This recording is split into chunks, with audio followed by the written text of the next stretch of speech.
All right, different setup today because I was just doing a live on Roger's channel and I'm going to be using my computer anyways, so this just seemed easier to already have my computer set up and film here. But we are going to tier rank the 33 new releases that I have read this year because, I don't know, I read 33 new releases, and this is kind of also part of my whole internal search to figure out what worked or didn't work for me in my reading this year. So we're going to go through it. I'll show you the tier ranking, tell you all the tiers, and we're going to rank them, discuss them. I'll point you to any relevant videos if you want more in-depth thoughts, and let's get into it. All right, so we've got new faves, underrated gems, pleasant surprise, met expectations, and not for me. And the reason I kind of did these is because, like, obviously I probably had new favorites this year. Underrated gems could potentially have been favorites, but regardless, they actually really stuck out, and I'm like, nobody's talking about these books. Why are they not getting the ratings they deserve? These are really underrated special books that came out this year. Pleasant surprise are books that, like, I was hoping to like. I hope to like every new release I read, but like, it had something extra, maybe not enough to make it a favorite, but it's like, this was nice. I enjoyed this experience. Met expectations is I went in expecting a book that I got, you know, just like, it met my expectations. I feel like that's self-explanatory. And the last one, not for me, obviously it's a book that's not for me. I don't think I read anything this year that I'm just like, would not recommend, per se. Just books that definitely didn't always work for my taste. So we're gonna start with Strange and Stubborn Endurance, which was definitely a pleasant surprise. This one was one that I picked up just because I'd heard about some of the romance tropes. I'd been wanting to read more Foz Meadow after reading a short story, and like, I couldn't put it down. I was having such a good time. I was completely immersed. It was a fantastic experience. It was, I guess, exactly a pleasant surprise. Horses of Iceland is also a pleasant surprise, probably below that.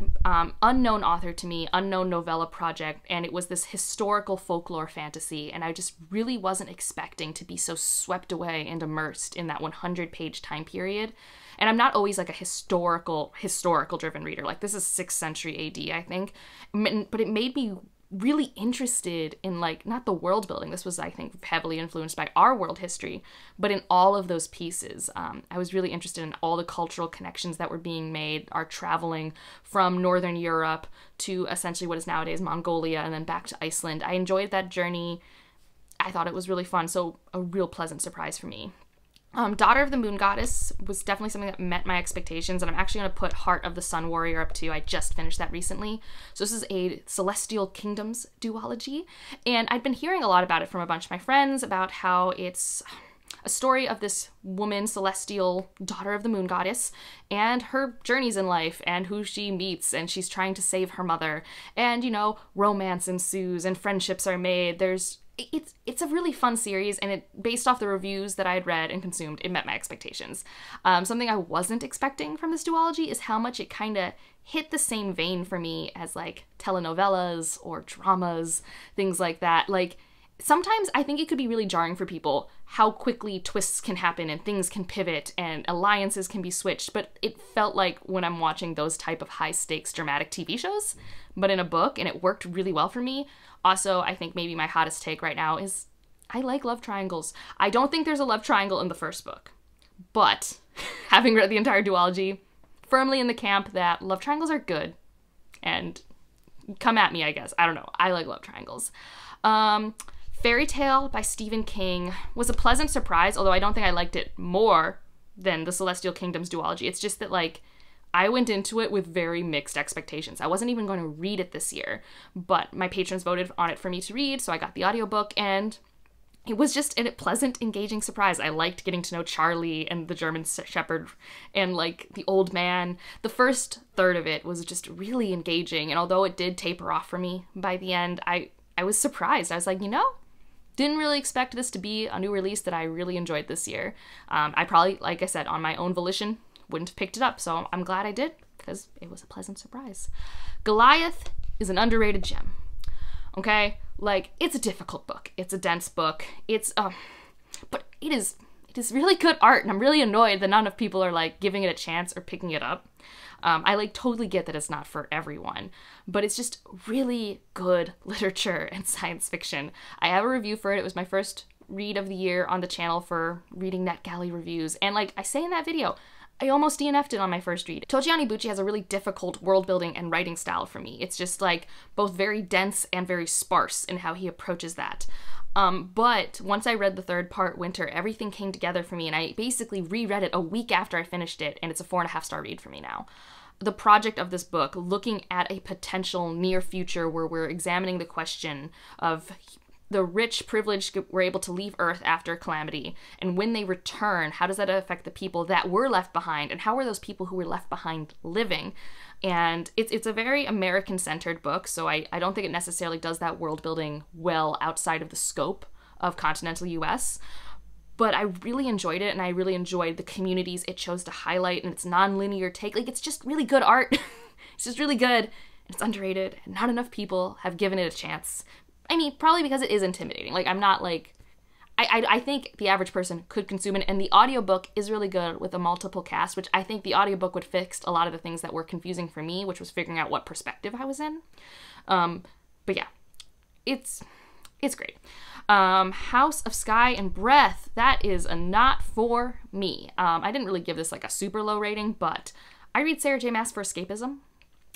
That's what she's always been for me as an author. Maybe I read her sometimes for some romance tropes that I know I like that she does in a particular way.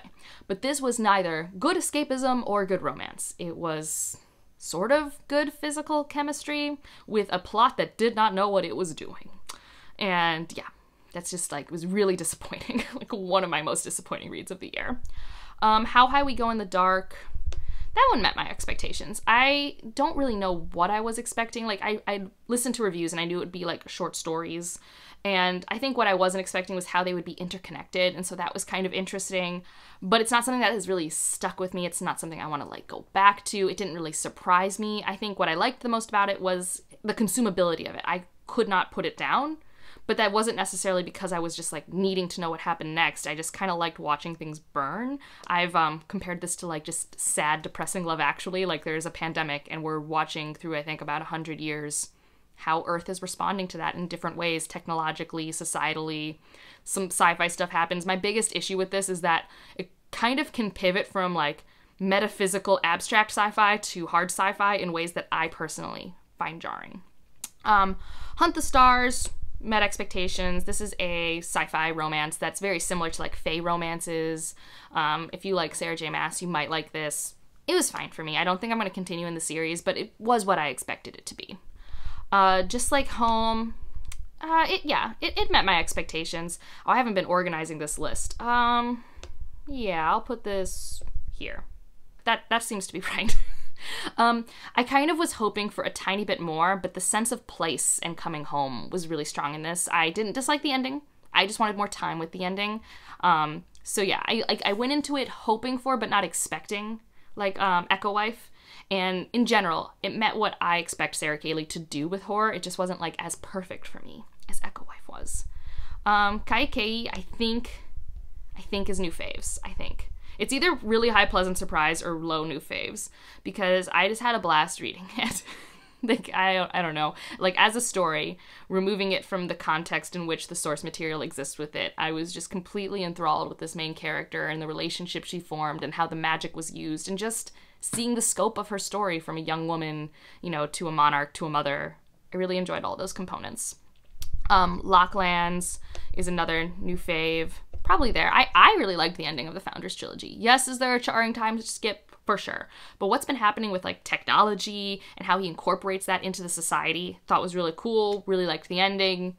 My only thing with a lot of books that have action in them, which this does, is sometimes the action scenes were just kind of there for me. They weren't as engrossing, because, like, I've learned that action scenes for me need to be paired with music and emotion in ways that I don't think always comes across for me in books. But that's a me thing. Love on the Brain is probably the highest in my met expectations bracket, in that I was struggling to put this down before 3 a.m. while I read it, which is what I want from an Ali Hazelwood book. My biggest thing here is that, like, she always needs to have an antagonistic force that's like a person, and it's always, like, really stressful when, like, it's just like, I just want the drama to be in the relationship. I'm here for the romance. And also the way that she handles grad school, it's just like, I mean, if you read these for any type of, like, understanding how research in grad school and science works, it is, like, a very, like, stripped down version, and it's not really close to how those things work. Which is fine by me, because I don't actually like that it's set in those settings. I just like how she handles tropes that I like in romance. Maria Maria was a pleasant surprise. I'll put that here. This is a short story collection I didn't even know about till Evie put it on my radar and we buddy read it. I really liked the novella in it. I'll probably talk about that more later this week because I'll be talking about my short stories that I've read this year. Nettle and Bone, for sure, a new fave. I mean, this is the year of T. Kingfisher on BookTube, and I am very happy for her. Love Nettle and Bone. I actually have a video for Nettle and Bone and Fairy Tale on my channel, but it's everything I like from whimsical dark fairy tales. Yeah, it's just like, you want to know what I like from whimsical dark fairy tales, it is that. It doesn't really have like a strong romance element, but the romance element that's there, I ate it up. So yeah. Ocean's Echo. This one met my expectations. I'll put that one about here. I will say, like, it met my expectations in that, like, I had a really good time with it. It was a 4 out of 5 star. But I will say it's not really a sci-fi romance like Winter's Orbit was. It's more of a sci-fi story with a strong romantic element. And, like, I think that distinction's important because it is more focused on the politics and the science fiction. It is less focused on the romance. And when I pick up a romance, I'm usually expecting the focus to be on the romance. So just know that it does have a romance. That is what you're following. It's just, I don't think it'll feel the same if you went in with those expectations. Onyeka and the Academy of the Sun was definitely a pleasant surprise. I don't read a lot of middle grade, much less new release middle grade. And I read this, and it was lovely. I really wanted a story where hair was the focus and one's relationship to hair, and that's exactly what I got. And it was just also like a really fun X-Men type plot. So that was enjoyable. Oh, this next one's also a disappointment. This one, Seasonal Fears, no for me. The more I think about it, the more disappointed I feel. I love Middle Game so much. It's one of my favorite books, and Seasonal Fears just did not live up to any of my expectations. Like, I would have been pleased with a 4-star experience, 4.5-star experience. Like, not, you know, obviously you want another Middle Game if you love Middle Game as much as I do, but Melanie and whatever his name was are just no Roger and Dodger. They just are not. And, like, the focus of the plots, it was overwritten. It was not my thing. The next one will be Siren Queen, which I'm putting an underrated gem. I just feel like no one's been talking about this book, and I really like this one. It's just so ethereal and dreamlike magic and focusing on Golden Hollywood, which I do love that, like, I would think of Golden Hollywood in those ways with, like, the dark kind of magic associated with, you know, the blood deals you do to become famous. And we're just hearing the story of someone who was the Siren Queen. She's Asian American, and the role she had was this villain as this mermaid in a lot of films, and it was just following her rise to stardom and the people she met and doing it with this very fantastical ethereal lens on it, very dreamlike, and I really enjoyed it, and the writing was stellar. For a short book, it did take me longer to read, but I liked sitting in it. It was really great. Terraform is also a very good, pleasant surprise. That's like one of the best anthologies I've ever read in terms of being consistent with its concise short stories. Again, this is a book I've talked about a lot recently, so I won't harp on it, but I really enjoyed my experience. The Ballad of Perilous Graves. I'm going to put this in underrated gem, not because it worked well for me, but because I really don't think a lot of people are giving it a chance, and there is an audience for it. It is doing something really unique. It's a love story for New Orleans, and it's really interesting. I don't think it would work well for the average, like, fantasy reader. Like, if you're going for genre fantasy, it might not work for you. And it's not going to work for the average, like, literary reader if you're just generally reading general fiction. But it's somewhere in the middle of those two, and it's just, like, I think when Njiri was doing a review for it, she compared it to jazz music, and that's, like, really apt for this book. It's just, like, really interweaving a lot of these complex threads for this world building to study these two parallel New Orleans, and it's amazing. I mean, the plot had issues in its pacing. I didn't always love all the characters. Like, it's not a perfect book, but it's underrated. It's doing a lot of really cool things. So that's why I'm putting it in underrated gem. The Blood Trials is another no for me, unfortunately. This one is more a main character problem. I just could not get on with her. I just was like, I know you're meant to be this impulsive and angry and stupid. Like, I know, but it's just, it was a little too much for too long, and maybe if it wasn't first person, I could have been a bit better with it. And, like, there wasn't enough other stuff for me to latch onto. Like, the world is pretty cool, but we didn't start opening that up till the end. And, like, she didn't really have that many, like, interpersonal relationships that I found compelling because we were spending so much time with her isolating herself because stuff. And so, yeah, that one was a no for me. The Bone Orchard was something that was also a pleasant surprise, although I wouldn't say it worked as well for me as stuff that I had met expectations. So like I said, this is less about ranking things based off the star rankings. If you want to see that, you can look at my Goodreads. But The Bone Orchard was this project that I just wasn't expecting, and I just think that there were moments where I had emotional impact that I just was surprised by. Like, I was kind of powering through and working through this book, but by the end I was actually really impressed with the character arcs that I got to see unfold. So that's why I'm putting it in pleasant surprise. The City Inside is another one that I'm going to put in underrated gem. This one I do like more than the Ballad of Perilous Graves.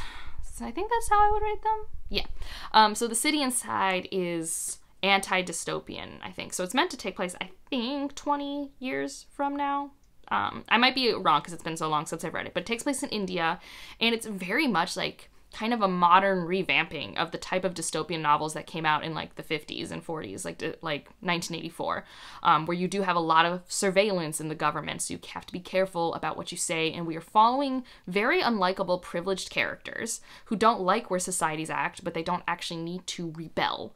And we're watching them in their roles as influencer agents, like they are in charge of people who vlog all the time, and we're watching them slowly figure out what could they do to rebel, do they want to rebel, and it's very slice of life, it's very literary. The writing style is probably going to make or break it for you because it is voicey in some ways. But it worked really well for me. I really liked how the sentences worked. I liked the character studies. I liked this angle on a near future situation.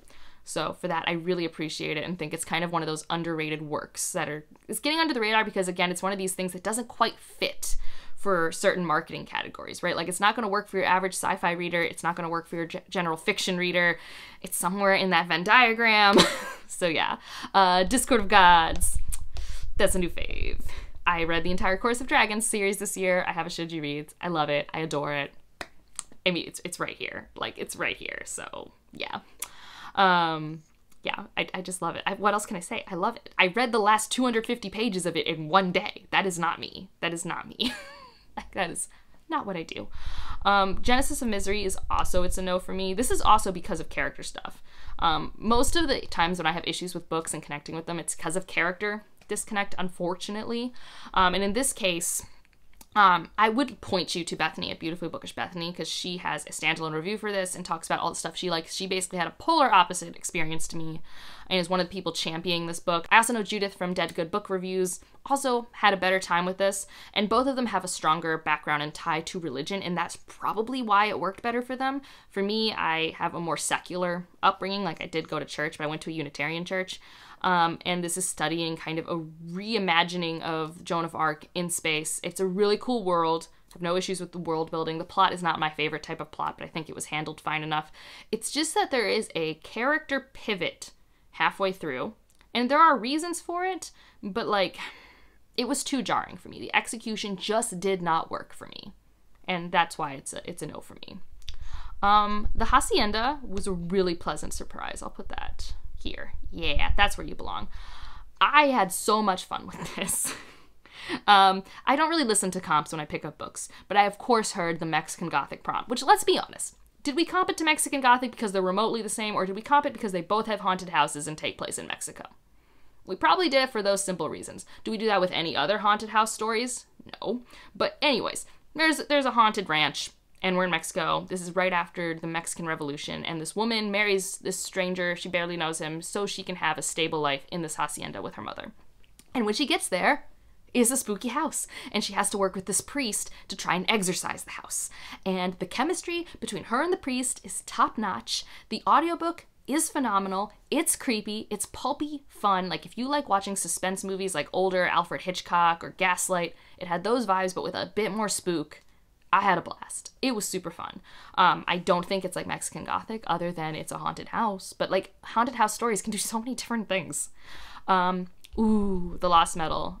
Oh, do I like it more or less than Discord of Gods? It is a new faves. I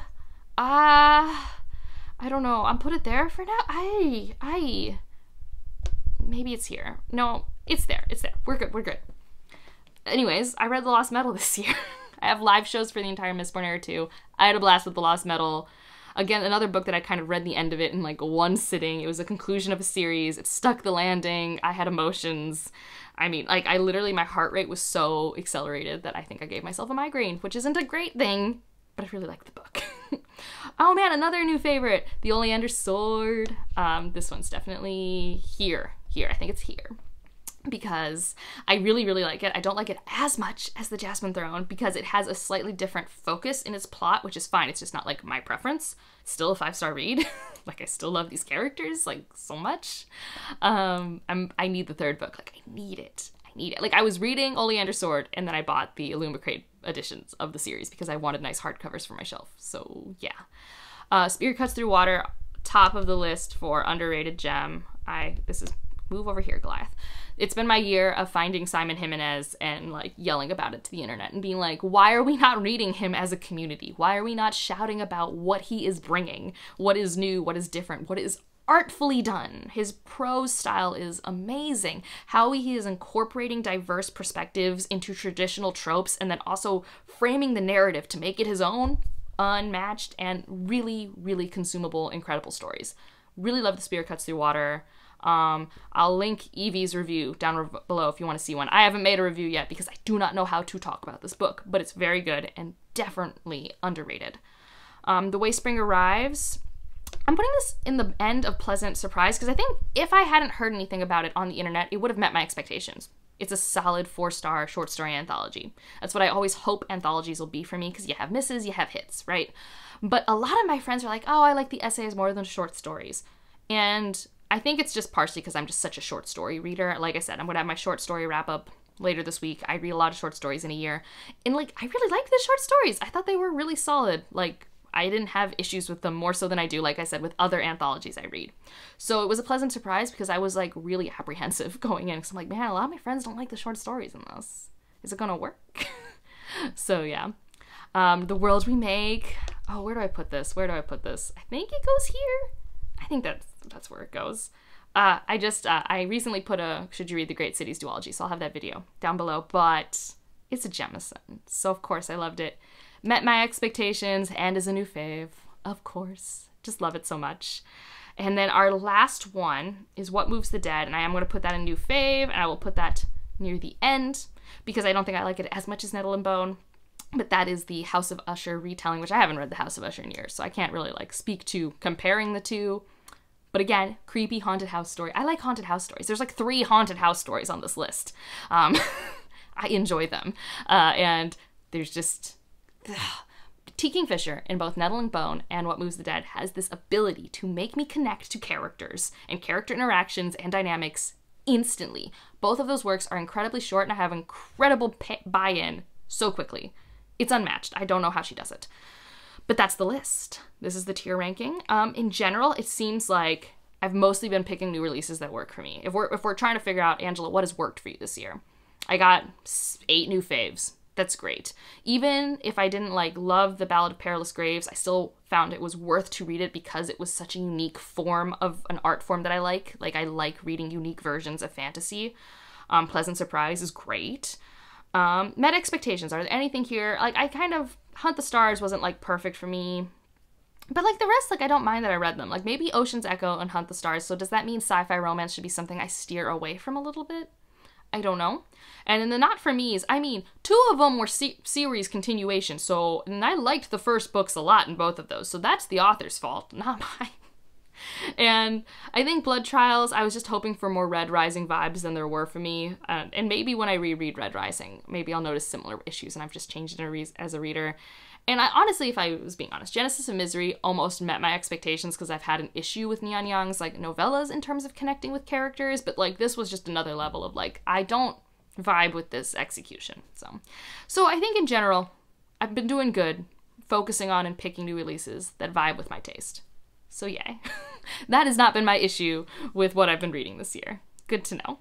Let me know what new releases you have really liked this year, what's been working or not working for you. If you want to just leave an emoji, oh, I don't know. Leave a bone? I don't know. No, a house. We talked about 3 haunted house things. Leave a house. And otherwise, like if you liked it, subscribe if you want to, and I'll see you in the next one. Bye.